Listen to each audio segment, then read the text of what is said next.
Hi hello வணக்கம்.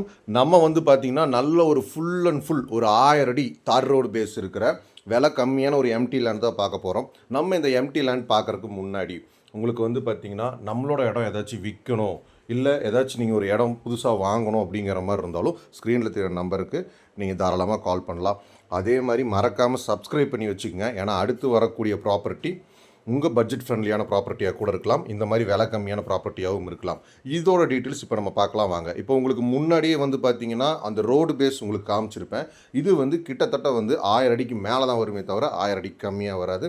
1000 அடி full and full தார் ரோடு. இது மொத்தம் பார்த்தீங்கன்னா 11 ஏக்கர். இந்த 11 ஏக்கர் லோ பட்ஜெட்டுங்கிறது நான் உங்களுக்கு லாஸ்ட்டாக அது எப்படின்னு சொல்கிறேன். இந்த 11 ஏக்கர் அப்படிங்கிறது பார்த்தீங்கன்னா ஃபுல்லாக அப்படியே சதுரமாக வந்துடும். இந்த 11 ஏக்கருக்கு பக்கத்தில் ஒரு சின்ன குளமும் வந்துடும். அதனால் உங்களுக்கு வாட்டர் சோர்ஸை பற்றி நீங்கள் கவலைப்படவே வேண்டியதில்லை. அதே மாதிரி இது சுத்தமான ரெட் சாயிலு. இன்றைக்கி தான் இது இப்படி இருக்குது, நாளைக்கு உழவு ஓட்ட ஆரம்பிச்சிருவாங்க. அப்படி இருக்கும்போது அந்த ரெட் சாயில் உங்களுக்கு நல்லாவே தெரியும். நான் இன்றைக்கி பார்க்க வரும்போது இப்படி இருக்குது உங்களுக்கு. அதே மாதிரி இது பார்த்தீங்கன்னா உங்களுக்கு இந்த ரெட் சாயிலில் பார்த்தீங்கன்னா உங்களுக்கு நமக்கு 2 போர் வந்துடுது. அதே மாதிரி 2 இபி சர்வீஸ் வந்துடுது. ஒரு 5 ஹெச்பி இபி சர்வீஸு, ஒரு 7 HP EB service, 2 EB service வந்துடுது. இந்த டோட்டல் 16 ஏக்கருக்கு. இந்த 2 இபி சர்வீஸும் ஃப்ரீ இபி சர்வீஸு, ரெண்டுமே தனி போர். அது இல்லாமல் ஒரு கிணறும் வந்துடும். பட் கிணறு கொஞ்சம் புதரேறி கிடக்கிறதுனால நான் முடிஞ்ச வரை கவர் பண்ணியிருப்பேன். அது சுற்றி புதராக இருக்கிறதுனால பக்கத்தில் போகலை. சோளத்தட்டும் போட்டிருந்ததுனால பக்கத்தில் போகலை. பட் உங்களுக்கு அது பார்த்தா தெரியும். இதில் நமக்கு ஒரு தனி கிணறு வந்துடுது. ஸோ இந்த 11 ஏக்கருக்கு 1000 அடி தார் road base, 2 free EB, 5 HP 7 HP 2 free EB, அதே மாதிரி 2 தனி போரு, 2 தனி கிணறு வந்துடுது. செம்மண் பூமியும் வந்துடுது.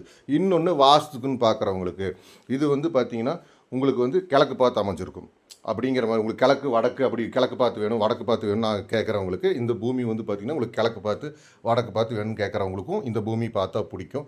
அதே மாதிரி உங்களுக்கு பார்த்திங்கன்னா பின்னாடி சுற்றியும் பார்த்திங்கன்னா உங்களுக்கு தென்னை மரமாக இருக்கும். தென்னை மரமாக இருக்கும்போது இது எந்த அளவுக்கு இது நல்ல தண்ணி சௌரியம் இருக்கிற ஏரியான்னு உங்களுக்கு பார்க்கும்போதே தெரியும். இன்னொன்று லொக்கேஷன் அப்படின்ட்டு வரும்போது இது உடுமலைப்பேட்டை ஏரியா லொக்கேஷனில் வருது. உடுமலைப்பேட்டை ஏரியா ரொம்ப தூரம்லாம் நினச்சிக்காதீங்க. ஜஸ்ட் பொள்ளாச்சிலேருந்து ஒரு 20 மினிட்ஸ் ட்ராவலிங் டைம் தான். அதே கோயம்புத்தூர்லேருந்து வர்றவங்களுக்கு உடுமலைப்பேட்டிலேருந்து ஒரு 10 to 12 கிலோமீட்டர் தான் வரும். பட் விலை கம்மி. இந்த விலை கம்மிங்கிறது அதில் ப்ளஸ் பாயிண்ட்டு. என்ன விலை கம்மி அப்படின்னு பார்த்தீங்கன்னா இது பார்த்தீங்கன்னா ஏக்கர் இவங்க சொல்கிறதே 28 லட்ச ரூபா சொல்கிறாங்க. உடனடி கிரயமாக இருந்தால் நம்ம அனுசரித்து பண்ணிக்கலாம், ஸ்லைட்லி நெகோஷியபிள் அப்படிங்கிற மாதிரி இவங்க ஃபீல் பண்ணுறாங்க. அப்படி இருக்கும்போது 28 லட்ச ரூபாய்ங்கிறது விலை கம்மியான ரேட் தான். ஏன்னா இப்போ உடுமலைப்பேட்டிலே பார்த்தீங்கன்னா தோப்பெல்லாம் 45, 55, 60 அந்த மாதிரி பட்ஜெட்டுக்கு போகிற இடமெல்லாம் இருக்குது. இந்த மாதிரி தார் ரோடு பேஸ் இருக்கிறது. ஸோ அப்படி எம்டி லேண்டாக இருக்கும்போது நமக்கு லோ பட்ஜெட்டாக வந்துடுது. டாக்குமெண்ட் அப்படின்னு பார்த்தீங்கன்னா டாக்குமெண்ட்டு இதில் ஒரே ஒரு கையெழுத்தான். அதனால் நமக்கு டாக்குமெண்ட்டும் கிளியராக இருக்குது. 11 ஏக்கர் லோ பட்ஜெட்டில், அதாவது நீங்கள் இங்கே ஒரு பொள்ளாச்சியில் ஒரு 5 ஏக்கர் வாங்குறதுக்கும் இந்த சைடு வந்தீங்கன்னா ஒரு 11 ஏக்கராக வாங்கிக்கலாம். அந்த பட்ஜெட்டில் பார்க்கணும் அப்படின்னு விருப்பப்படுறவங்களுக்கு இது பார்த்தா பிடிக்கும். அதே மாதிரி உங்களுக்கு இந்த இடம் பிடிச்சிருக்கு அப்படிங்கிற மாதிரி இருந்தால் ஸ்க்ரீனில் தெரியாத நம்பருக்கு கால் பண்ணுங்கள். நம்ம நல்லபடியாக பேசி முடிச்சு கொடுக்கலாம். அதே சமயம் உங்களுக்கு இந்த இடத்த பற்றியோ டாக்குமெண்ட் பற்றியோ ஆல்ரெடி எல்லாம் சொல்லிட்டேன். இருந்தாலும் வேறு ஏதாச்சும் டவுட்ஸ் இருந்தாலுமே நீங்கள் ஸ்க்ரீனில் தெரியாத நம்பருக்கு கால் பண்ணுங்கள். நான் உங்களுக்கு கிளாரிஃபை பண்ணுறேன். ஸோ இது பிடிச்சவங்க மறக்காமல் கால் பண்ணுங்கள். தேங்க்யூ.